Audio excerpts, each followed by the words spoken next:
स्वागत है आपका तर्कस क्लासेज के यूट्यूब चैनल पर। ठीक है, आज है 12 जून और आज के इस सेशन में हम कवर करेंगे करंट अफेयर के मोस्ट इम्पोर्टेंट टॉपिक्स जो सीधे आपके एग्ज़ाम का हिस्सा बन सकते हैं। तो चलिए अपने तर्कस से ज्ञान का पहला तीर निकालते हैं और शुरू करते हैं आज की पहली बड़ी खबर। डेली करंट अफेयर और स्टैटिक जीके के लिए आज ही हमारे चैनल को सब्सक्राइब करें और बेल आइकन ज़रूर दबाएं और अपने दोस्तों के साथ शेयर ज़रूर करें। तो चलिए आज का पहला हेडलाइन बना है कि नेशनल अवार्ड जीतने वाले फिल्म मेकर भरथी राजा का 84 साल की उम्र में निधन हो गया। ये है भरथी राजा। ठीक है, ये हैं भरथी राजा और इनको आपने बहुत सारे साउथ मूवी में देखा होगा। अभी इनकी सबसे हिट मूवी और सबसे मोस्ट इम्पोर्टेंट मूवी थी महाराजा। ठीक है, अभी हाल फिलहाल में आई थी महाराजा, उसमें आपने इनको देखा होगा। ठीक है, जो कि बहुत ही अच्छी मूवी थी और सुपर डुपर हिट भी हुई थी। तो चलिए देखते हैं और इनके बारे में पढ़ते हैं। तो जाने माने Tamil film maker, actor, screen writer और पद्मश्री से सम्मानित भरथी राजा का चेन्नई में निधन हो गया। उन्हें भारतीय सिनेमा के सबसे प्रभावशाली फिल्म मेकर में से एक माना जाता था और तमिल सिनेमा में ग्रामीण यथार्थवाद लाने का श्रेय उन्हें ही दिया जाता है। ठीक है, भरथी राजा ने अपनी डायरेक्टोरियल शुरुआत यादगार फिल्म 16 वैथिनले 16 वैथिनले 1977 से की थी।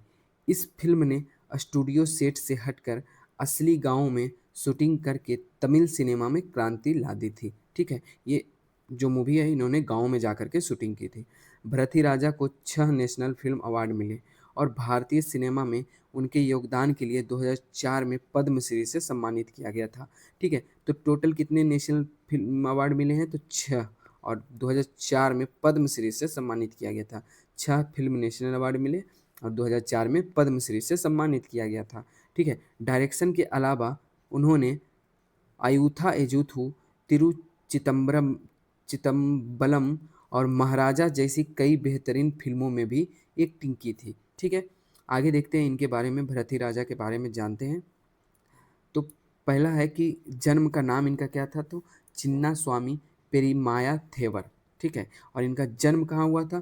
तो 17 जुलाई 1941 ईस्वी को इनका जन्म हुआ था। ठीक है, जन्म स्थान कहाँ है?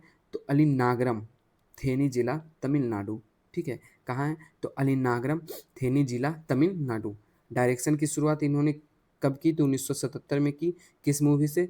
तो 16 वैथिनेले। ठीक है, लोकप्रिय उपाधि, ठीक है, इन्हें डायरेक्टर्स का एवरेस्ट कहा जाता है और तमिल में यक्कुनार इमायम, यक्कुनार इमायम कहा जाता है डायरेक्टर्स का एवरेस्ट। पद्मश्री अवार्ड कब मिला? 2004 में मिला। जीते के नेशनल फिल्म अवार्ड कितने थे? तो 6 थे। ठीक है, और देखते हैं इन पे क्वेश्चन क्या बन सकता है। तो क्वेश्चन आपके एग्जाम में बन सकता है कि किस राष्ट्रीय पुरस्कार विजेता फिल्म निर्माता जिन्हें इयाकुनार इमायम के नाम से जाना जाता है उनका 2026 में चेन्नई में 84 वर्ष की आयु में निधन हो गया? तो कौन थे वो भरथी राजा थे। ठीक है, आगे देखते हैं अगला। अगला है कि नासा ने इंसान की चांद पर वापसी के लिए आर्टेमिस 3 मिशन के क्रू सदस्यों के नामों की घोषणा की है। ये नासा जो है इंसान को चांद पर फिर से भेज रहा है और एक मिशन है आर्टेमिस 3। ठीक है, उस मिशन का ये अभी घोषणा किया है और उसके सदस्यों के नाम का घोषणा किया है। तो क्या है नासा आर्टेमिस और कौन कौन से सदस्य हैं देखते हैं उनके बारे में। ठीक है, तो नासा ने आर्टेमिस 3 मिशन के लिए 4 सदस्यों वाली टीम की घोषणा की है। यह टीम आर्टेमिस प्रोग्राम के तहत इंसान की चांद पर वापसी के लिए मिशन की रिहर्सल और तैयारी करेगी। ठीक है, आर्टेमिस 3 मिशन नासा के चांद की खोज वाले प्रोग्राम का एक अहम हिस्सा है। इनका मकसद 1972 में अपोलो 17 के बाद पहली बार इंसानों को चांद पर वापस भेजना है। ठीक है, तो 1972 में पहली बार गया था इंसान और उस समय उसके यान का नाम क्या था जिससे वो गया था? तो अपोलो 17, अपोलो 17। ठीक है, इस टीम में रीड वाइजमैन है, विक्टर ग्लोवर है, क्रिस्टीना कोच है और जेरेम हैंसन शामिल है। ठीक है, तो इसमें कौन कौन है? तो Reid Wiseman, Victor Glover, Christina Koch और जेरेमी हैंसन। ठीक है, पहली बार कब गया था? तो 1972 ईस्वी में गया था। और किस यान से, किस प्रक्षेपण यान से गया था? तो अपोलो 17। ठीक है, आगे है कि यह मिशन भविष्य में चांद की खोज की तैयारी में मदद करेगा और मंगल ग्रह पर इंसानों को भेजने के नासा के लंबे समय के लक्ष्य को पूरा करने में सहयोग करेगा। ठीक है, आगे देखते हैं नासा मुख्य बिंदु इसके बारे में देखते हैं। तो आगे है, नासा ने आर्टेमिस 3 मिशन के क्रू सदस्यों के नामों की घोषणा की है। यह मिशन आर्टेमिस प्रोग्राम का हिस्सा है। उम्मीद है कि आर्टेमिस 3 अपोलो 17 1972 के बाद चांद पर इंसानों को उतारने वाला पहला मिशन होगा। इस मिशन का मकसद अंतरिक्ष यात्रियों को चांद के दक्षिण ध्रुव के पास उतारना है।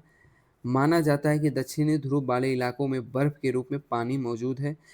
इस मिशन में नासा के स्पेस लॉन्च सिस्टम रॉकेट का इस्तेमाल किया जाएगा। ओरियन स्पेसक्राफ्ट अंतरिक्ष यात्रियों को चांद की कक्षा तक ले जाएगा। ठीक है, कौन ले जाएगा? तो ओरियन स्पेसक्राफ्ट, ये जो है ये अंतरिक्ष यात्रियों को चांद की कक्षा तक ले जाएगा। तो उस स्पेसक्राफ्ट का नाम क्या है? तो ओरियन नाम है। ठीक है, इसको याद रखना है। और चांद की सतह पर काम करने के लिए स्पेस एक्स के Starship human landing system HLS, ठीक है, ह्यूमन लैंडिंग सिस्टम, ये किसका है? स्पेस एक्स का, एलोन मस्क का है, उसका इस्तेमाल किया जाएगा। ठीक है, तो देखते हैं इस पर क्वेश्चन आपका क्या बन सकता है। तो इस पर क्वेश्चन बनेगा कि अपोलो 17 के बाद पहली बार इंसानों को चंद्रमा पर वापस भेजने के लिए नासा का कौन सा मिशन प्लान किया गया है? तो उसका नाम क्या है? Artemis 3 mission. ठीक है, आर्टेमिस 3 मिशन। ठीक है, आगे देखते हैं अगला क्वेश्चन। अगला है अगला है कि जोजिला टनल का काम एक अहम पड़ाव पर पहुंचा। कश्मीर लद्दाख के बीच हर मौसम में कनेक्टिविटी का रास्ता साफ। ठीक है, तो देखते हैं अब जोजिला टनल कहाँ है, ये क्या हुआ है, इसके बारे में, ये क्यों न्यूज़ की सुर्खियों में बना हुआ है, तो देखते हैं। पहला है कि जोजिला टनल के निर्माण में भारत ने एक बड़ी कामयाबी हासिल की है। हिमालय के नीचे बनी इस टनल के दोनों सिरों को जोड़ने वाला आखिरी ब्रेक थ्रू पूरा हो गया है। ठीक है, बनने के बाद यह टनल कश्मीर और लद्दाख के बीच साल भर कनेक्टिविटी पक्की करेगी, यात्रा का समय घटाएगी, पर्यटन को बढ़ावा देगी और इलाके के विकास को मजबूत करेगी। सीमावर्ती क्षेत्र में सेना की आवाजाही को आसान बनाएगी। ठीक है, तो ये जो टनल बन रहा है जो जिला, वो किसको किसको जोड़ेगा? तो कश्मीर और लद्दाख को जोड़ेगा। ठीक है, आगे क्या है कि मुख्य बिंदु इसके बारे में देखते हैं। तो मुख्य बिंदु है जोजिला टनल ने 2026 में अपना आखिरी ब्रेक थ्रू हासिल किया है। ठीक है, केंद्रीय मंत्री नितिन गडकरी ने आखिरी ब्रेक थ्रू ब्लास्ट किया। आखिरी ब्रेक थ्रू का ब्लास्ट किसने किया? तो केंद्रीय मंत्री नितिन गडकरी ने। आपको बताना है कि नितिन गडकरी जो है किस मंत्रालय के मंत्री हैं, इसका जवाब आपको कमेंट बॉक्स में देना है।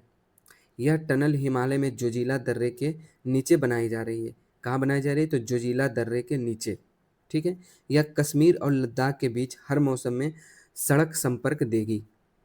ठीक है, कश्मीर और लद्दाख के बीच में ये क्वेश्चन पूछता ही है कि जोजिला टनल जो है कहाँ से कहाँ तक किसको किसको जोड़ता है। ठीक है, यह टनल लगभग 1315 किलोमीटर है, 13.15 किलोमीटर लंबी है।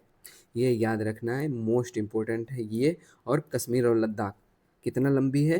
तो 13.15 किलोमीटर लंबी है। ठीक है, कितना लंबी है? 13.15 किलोमीटर लंबी है। और इतनी ज़्यादा ऊंचाई पर दुनिया की सबसे लंबी सिंगल ट्यूब दोनों तरफ से चलने वाली, ठीक है, 13.15 किलोमीटर लंबी है और इतनी ज़्यादा ऊंचाई पर दुनिया की सबसे लंबी सिंगल ट्यूब दोनों तरफ से चलने वाली बाई डायरेक्शनल सड़क टनल मानी जाती है।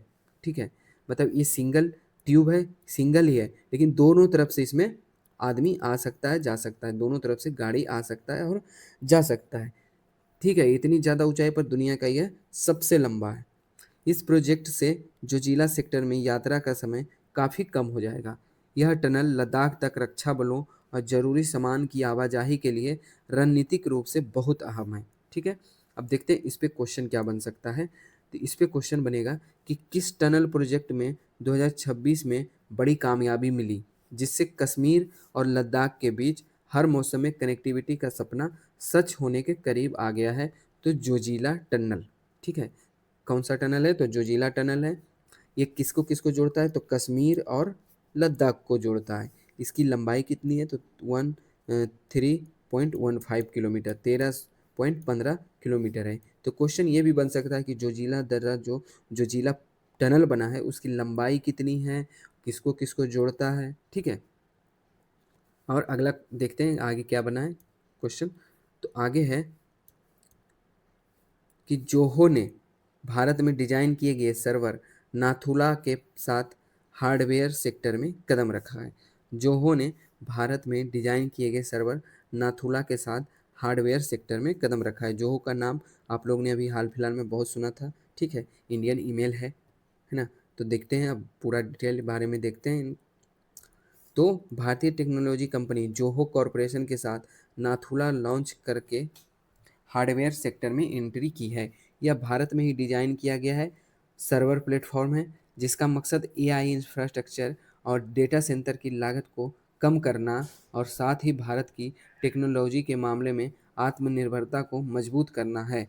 इस सर्वर को नागपुर में जोहो की इंजीनियरिंग टीम ने डिजाइन किया और डेवलप किया है, ठीक है। तो इस सर्वर को कहाँ डिजाइन किया गया है? तो नागपुर में, ठीक है। आगे देखते हैं इसके बारे में और देखते हैं, जानकारी इकट्ठा करते हैं। तो जोहो ने अपना पहला in house server platform Nathula launch किया है, ठीक है। नाथुला जो है एक दर्रा भी है और आपको कमेंट में बताना है कि नाथुला दर्रा कहाँ स्थित है, ठीक है।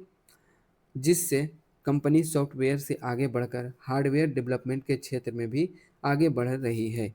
इस सर्वर को एआई वर्कलोड और ऑप्टिमाइज करने, बिजली की खपत कम करने, कुल लागत घटाने और पूरे टेक्नोलॉजी स्टैक पर बेहतर कंट्रोल पाने के लिए डिज़ाइन किया गया है। यह पहल भारत के स्वदेशी टेक्नोलॉजी डेवलपमेंट और डिजिटल संप्रभुता को बढ़ावा देने के प्रयासों के अनुरूप है, ठीक है।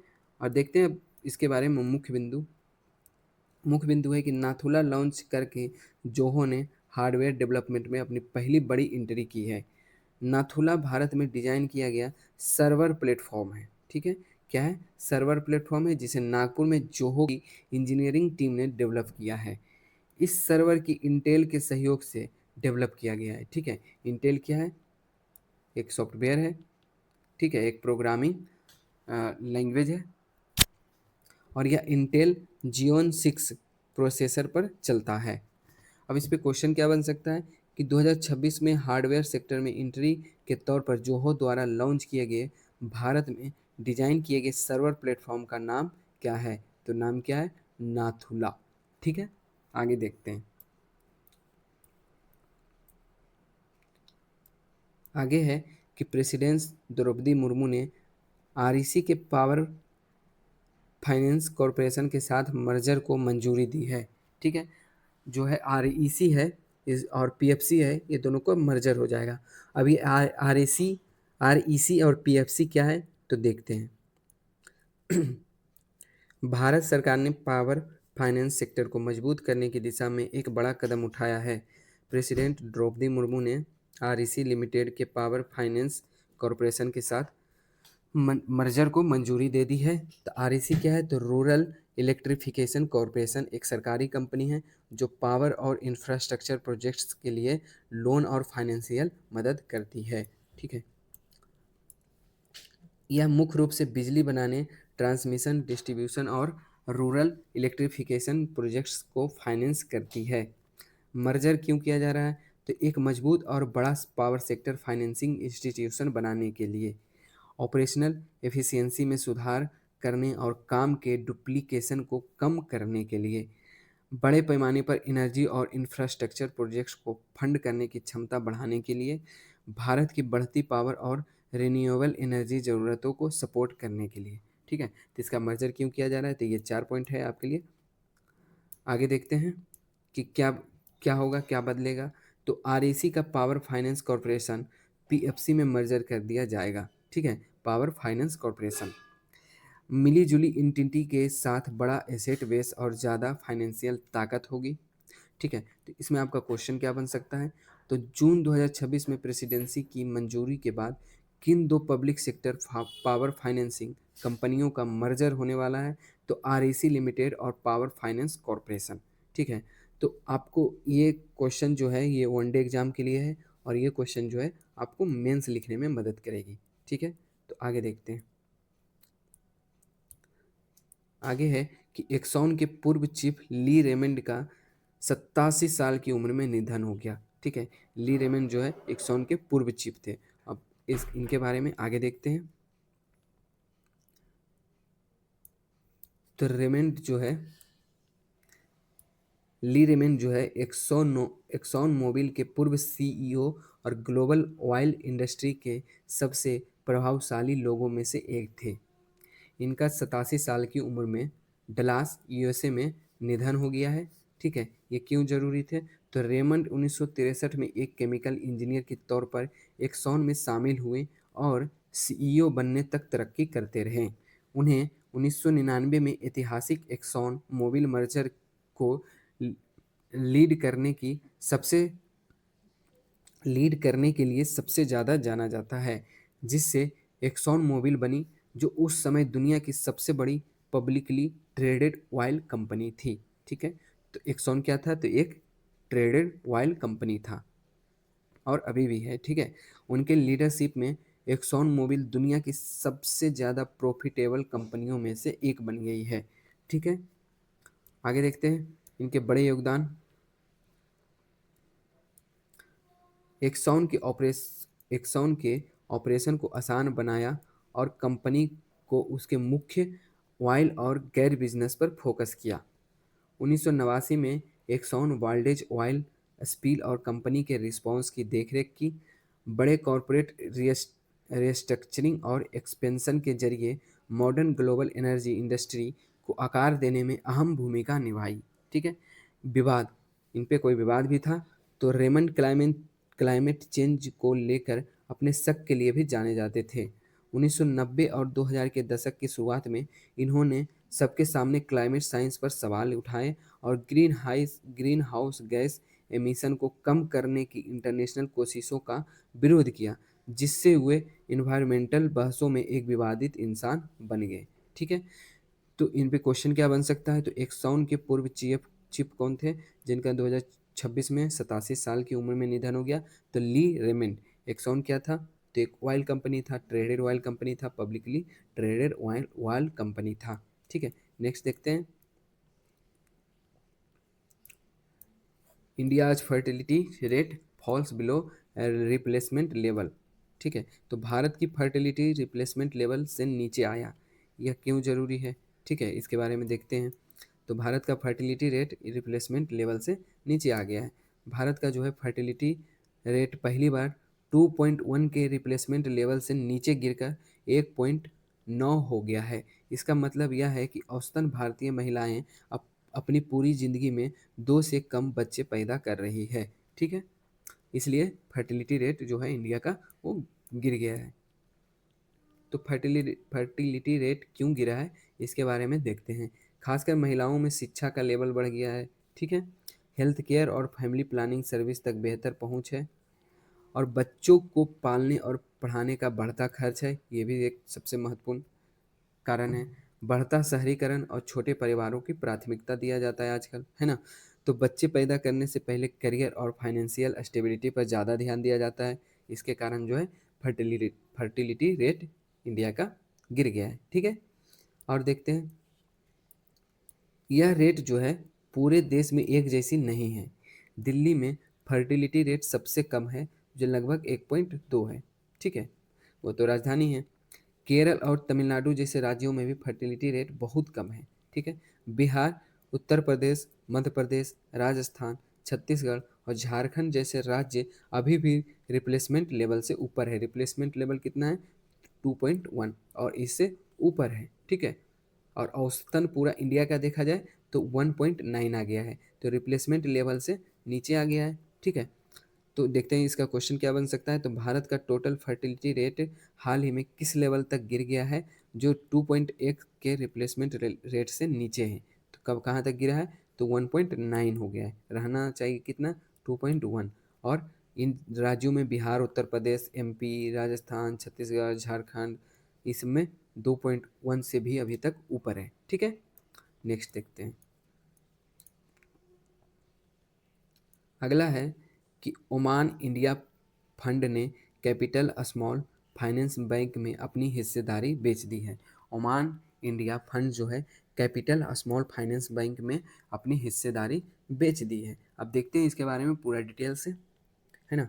तो है कि Oman India joint investment fund ने कैपिटल स्मॉल फाइनेंस बैंक में अपनी पूरी हिस्सेदारी बेच दी है, जो कई सालों के इन्वेस्टमेंट के बाद बैंक से बाहर निकलने का निशान है। ठीक है, तो अब जो है ये स्मॉल फाइनेंस बैंक से ओमान जो है वो बाहर निकल गया है। ठीक है, क्या हुआ, ओमान इंडिया फंड ने अपने ओमान इंडिया फंड ने ओपन मार्केट ट्रांजैक्शन के जरिए कैपिटल स्मॉल फाइनेंस बैंक में लगभग 7.97% हिस्सेदारी बेची है। ठीक है, शेयर घरेलू और विदेशी इंस्टीट्यूशनल इन्वेस्टर्स के मिक्स ने खरीदे थे। किसने खरीदा था, तो घरेलू और विदेशी इंस्टीट्यूशनल इन्वेस्टर्स के मिक्स ने खरीदा था। बिक्री के बाद फंड के पास अब बैंक के में कोई हिस्सेदारी नहीं है। ठीक है, बिक्री के बाद उसका हिस्सेदारी नहीं बचा है। ठीक है, आगे देखते हैं। कैपिटल स्मॉल फाइनेंस के बारे में जानते हैं। तो यह भारत का पहला स्मॉल फाइनेंस बैंक है। ठीक है, कैपिटल स्मॉल फाइनेंस बैंक जो है भारत का पहला स्मॉल फाइनेंस बैंक है, जिसका हेडक्वार्टर जालंधर पंजाब में है। बैंक मुख्य रूप से छोटे बिजनेस, किसानों, माइक्रो इंटरप्राइजेज और रिटेल कस्टमर्स को सर्विस देने पर फोकस करता है। ठीक है, तो बैंक का जो है हेडक्वार्टर कहाँ है, जालंधर है, और यह भारत का पहला स्मॉल फाइनेंस बैंक है।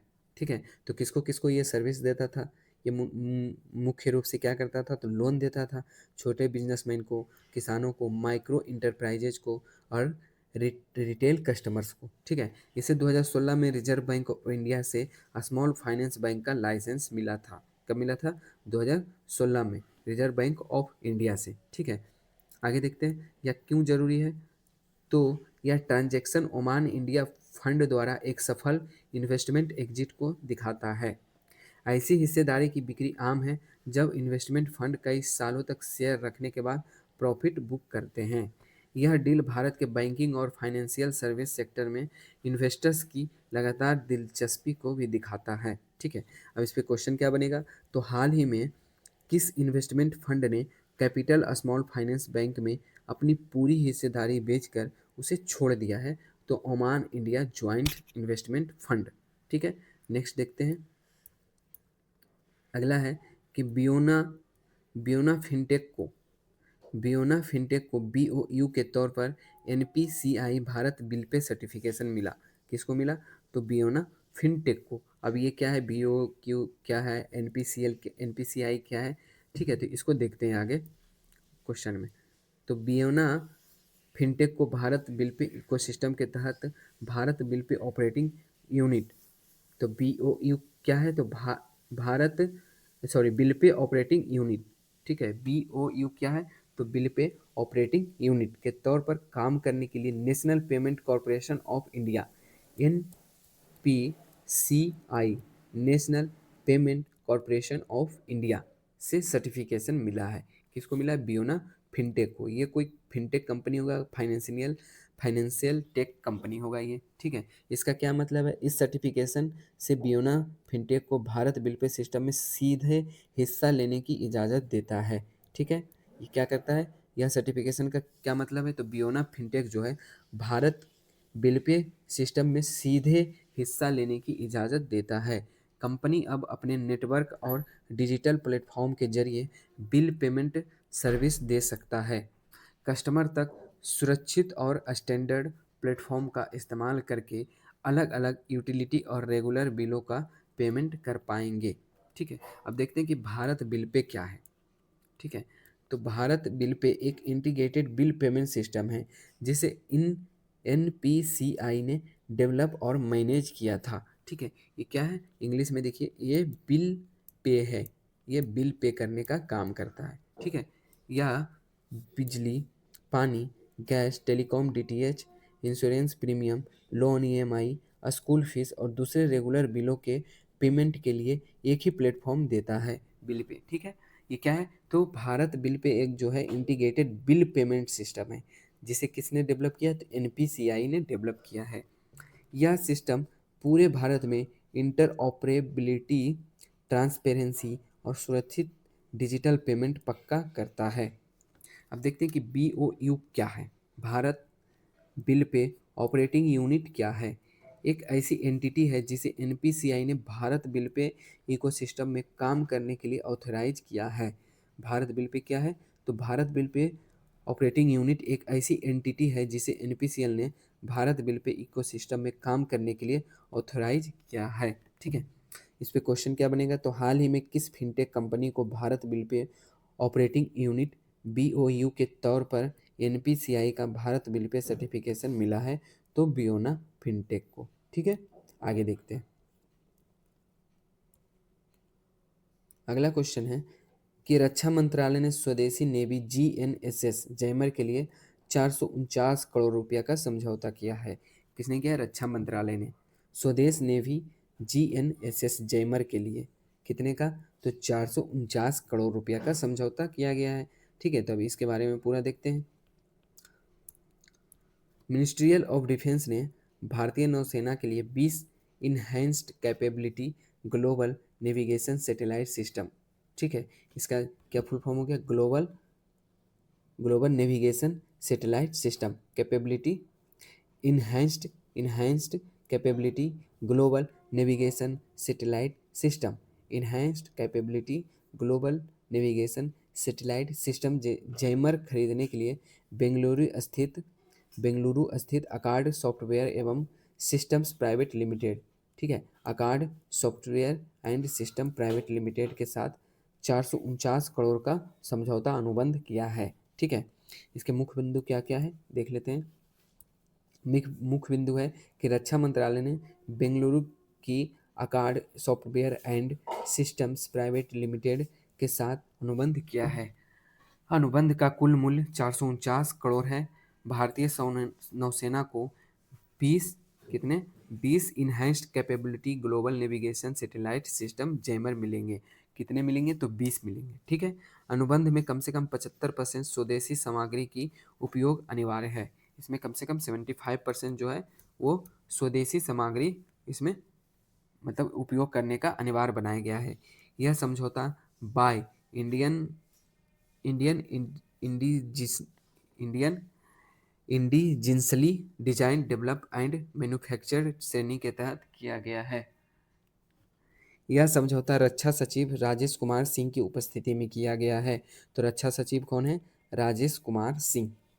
ठीक है, तो क्वेश्चन ऐसे भी पूछ सकता है कि यह समझौता किसने किया है, तो रक्षा सचिव राजेश कुमार सिंह ने किया है। ठीक है, और क्वेश्चन ऐसे भी बन सकता है कि रक्षा सचिव कौन है, तो राजेश कुमार सिंह है। ठीक है, ईसीजीएनएसएस जैमर दुश्मन के जीएनएसएस सिग्नल प्राप्त करने और ट्रैकिंग की क्षमता को कमज़ोर कर सकता है। ठीक है, ये क्या कर सकता है कि दुश्मन का जो है जैमर जीएनएसएस जो है वो सिग्नल प्राप्त करने और ट्रैकिंग की क्षमता को क्या कर सकता है, जाम करके कमज़ोर कर सकता है।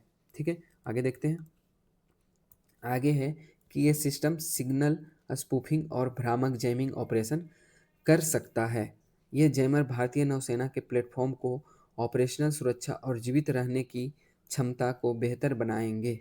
ठीक है, तो क्वेश्चन इसमें क्या बनेगा, तो किस कंपनी ने जून 2026 में भारतीय नौसेना को 20 ईसीजीएनएसएस जैमर्स की आपूर्ति करने के लिए रक्षा मंत्रालय के साथ 449 करोड़ का अनुबंध किया है। तो Accord software and systems private limited ASSPL जो कि कहाँ स्थित है, तो बेंगलोर में स्थित है। ठीक है, तो इस पे क्वेश्चन ये भी बन सकता है कि कितने मिलेंगे, तो 20 मिलेंगे। ठीक है, कितने मिलेंगे, तो 20 जैमर मिलेंगे। ठीक है, आगे देखते हैं। तो आपका यहीं पे आज का सेशन ख़त्म होता है और आपका बहुत बहुत धन्यवाद जो आपने लास्ट तक इस वीडियो को देखा है। ठीक है, तो ऐसे ही डेली करंट अफेयर के वीडियो को देखने के लिए हमारे चैनल को सब्सक्राइब करना ना भूलें। ठीक है, तो मिलते हैं फिर नेक्स्ट सेशन में।